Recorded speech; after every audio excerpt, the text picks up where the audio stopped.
Le chef de la diplomatie américaine est en Turquie. Anthony Blinken est venu exprimer le soutien de Washington à son allié turc après le séisme qui a fait des dizaines de milliers de morts.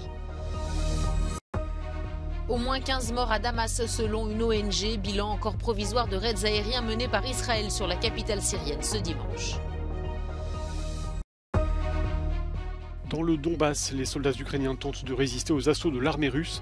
L'aide humanitaire peine à parvenir jusqu'aux civils.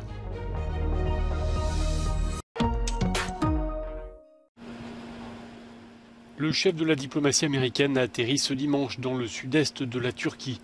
C'est de cette base aérienne qu'est acheminée une partie de l'aide humanitaire vers les zones sinistrées par le séisme il y a bientôt 2 semaines. Anthony Blinken est venu exprimer le soutien de Washington à son allié turc.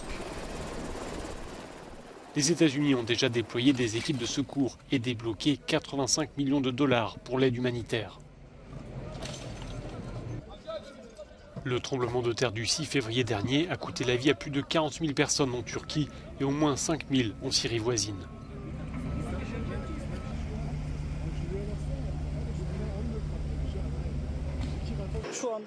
Ce dimanche, les autorités turques ont annoncé la fin des recherches, sauf dans les 2 provinces les plus touchées, estimant que les chances de retrouver des survivants étaient nulles.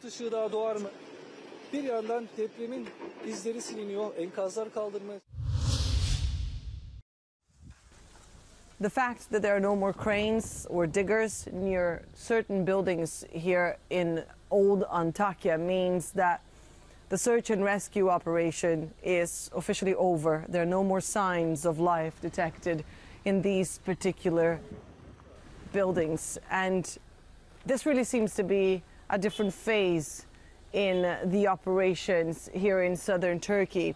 Some of the people, some of the residents and business owners in this part of the city are being allowed to come back and check their shops, see if they can find anything still worth taking with them. These are really people trying to pick up the pieces of what is left of their lives. Some 13 million people have been affected by the quakes here in southern Turkey alone, and the Turkish government has promised a new home for everyone that lost their houses within a year.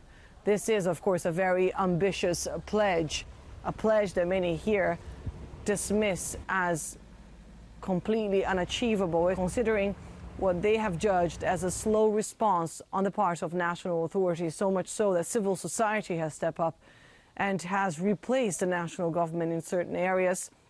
A massive fundraising event was organized on Turkish TV this week, and over 5 billion euros were raised for the victims.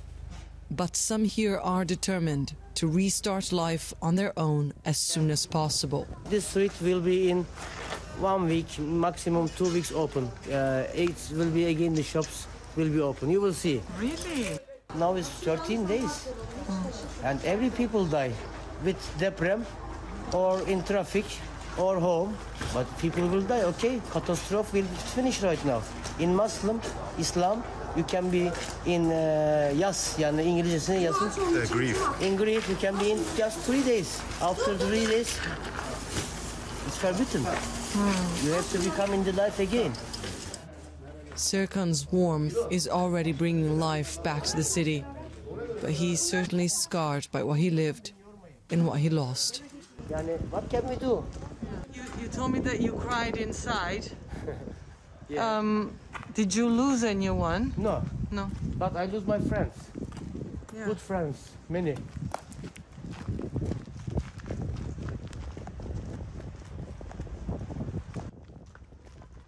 Serkan says it's on behalf of those who are gone that he will not leave Antakya and will try to convince his neighbors to stay too. The city needs them, he says, and the memories of those who died will live on in and through this place. Annelies Borges in Antakya, southern Turkey, for Euronews. Cet hôpital de campagne a été installé juste à côté de l'hôpital de Kirikan, dans le sud de la Turquie, dans une des régions les plus touchées par le tremblement de terre. Il a été mis sur pied par une équipe de secouristes belges. Le personnel médical peut traiter plus de 100 patients par jour.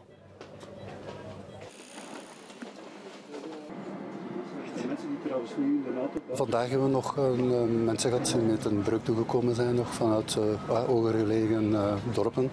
En ja, die zijn vandaag wat vervoer moeten zoeken, waarschijnlijk transport. Want ze slapen eigenlijk ook in de gewone wagen. L'établissement, installé en quelques jours, abrite un bloc opératoire, une maternité, un service de radiologie et un laboratoire. Une attention particulière est apportée aux soins des enfants. We hebben vanmorgen veel kinderen gezien die ook uit het tentenkamp komen, van vluchtelingen. Dus die kinderen die hebben veel meegemaakt. Dus we proberen het voor hen zo leuk als mogelijk in een omgeving als dit te maken. Un des défis, c'est la logistique. Il a notamment fallu mettre en place une station d'épuration. Hier is waterzuivering nodig omdat we hier in een aardbevingsgebied zitten. Veel leidingen zijn beschadigd waardoor eigenlijk de zuiverheid van het water in het net niet gegarandeerd kan worden. L'équipe belge a prévu de rester déployée au moins 2 semaines. Et pendant que l'hôpital de campagne offre des soins aux blessés, l'hôpital de la ville, lui, sert à accueillir les corps des victimes. La capitale syrienne, cible d'une attaque israélienne meurtrière ce dimanche matin. Selon l'Observatoire syrien des droits de l'homme, 15 personnes, dont 2 femmes, auraient été tuées. Le ministère syrien de la Défense a, lui, fait état d'un bilan provisoire de 5 morts, dont un soldat, et de 15 blessés, pour certains dans un état critique. L'État hébreu aurait visé un quartier abritant le siège de plusieurs services de sécurité et de renseignement syriens.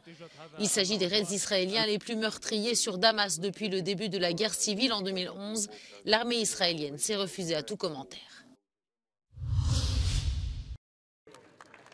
Le 9 février dernier, Volodymyr Zelensky a l'honneur de participer à sa première photo de famille européenne lors d'un sommet à Bruxelles.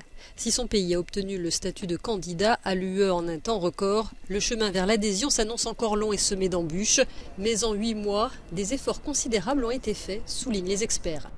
L'Ukraine a fait des progrès auxquels peut-être personne ne s'attendait. Quand la candidature de l'Ukraine a été reconnue officiellement en juin dernier, on a donné à l'Ukraine 7 réformes prioritaires à mettre en œuvre pour ouvrir les négociations. Aujourd'hui, l'Ukraine n'a pas mis en œuvre tout ce qu'on lui avait demandé de mettre en œuvre, mais elle est quand même à un stade très avancé.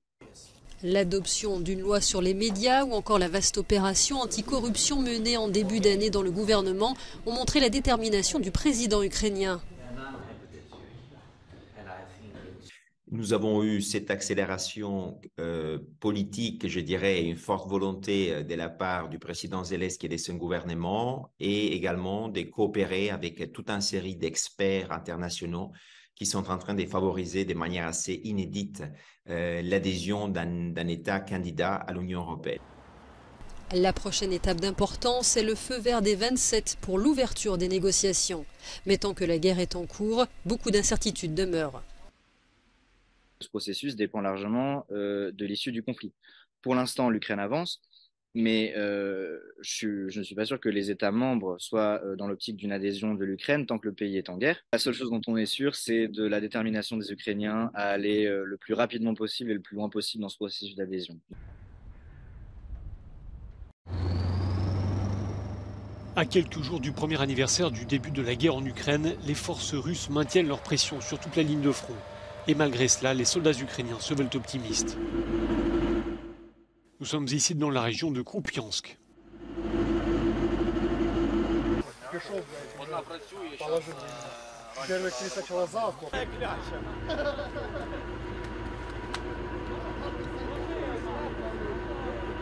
Хочеться поскоріше б, як то кажучи, щоб закінчилась війна, поскоріше їх вигнати з нашої землі, з території.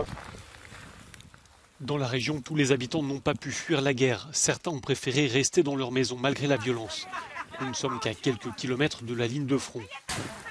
Les civils dépendent en grande partie de l'aide humanitaire qui peine à être acheminée jusque-là.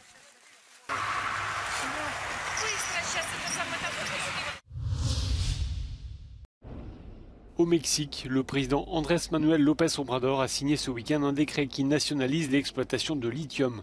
Autrement dit, des compagnies privées ne pourront plus exploiter les réserves de ce minerai qu'on trouve notamment au Mexique. L'objectif des autorités est d'empêcher des pays comme la Russie, la Chine ou les États-Unis d'exploiter ces réserves.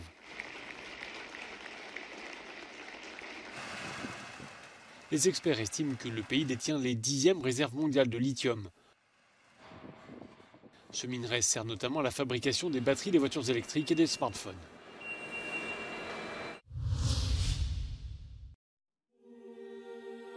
Détruite en partie par le feu en avril 2019, la cathédrale Notre-Dame est en cours de restauration. Une occasion unique pour découvrir à la Cité de l'Architecture et du Patrimoine à Paris 16 statues sauvées des flammes. L'exposition se déroule jusqu'en avril 2024. Les statues rejoindront alors les flancs de Notre-Dame.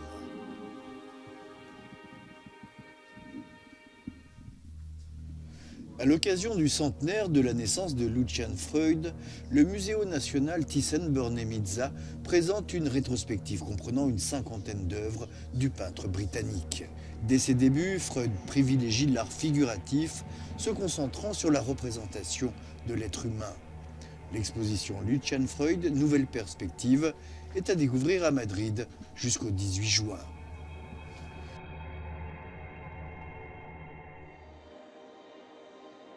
Refik Anadol, né en 1985 en Turquie, est l'un des principaux artistes mondiaux dans le domaine de l'art numérique.